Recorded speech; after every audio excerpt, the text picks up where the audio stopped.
dizer o que me aconteceu. Fui um bêbado arrogante, agressivo e vaidoso. O meu maior inimigo era eu. Quantas vezes fiz chorar minha família, meus vizinhos, quanto eu escandalizei. Mas existe um carpinteiro que endireita o que está torto. Foi nas suas mãos que eu me endireitei. Minha vida agora é outra. Hoje eu vivo com Jesus.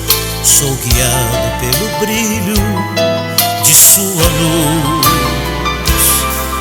Minha vida agora é outra. Com Jesus vivo contente. Mudou tudo pra melhor, completamente. Eu vivia louco pelas madrugadas, mais perdido que cachorro em procissão. Eu achava que era o rei da cocada preta, mas eu era um escravo do capeta. Só depois que eu quebrei bastante a cara por haver colhido tudo que eu plantei. Só depois de eu ter chorado como eu fiz outros chorarem, foi aí que os meus joelhos eu dobrei.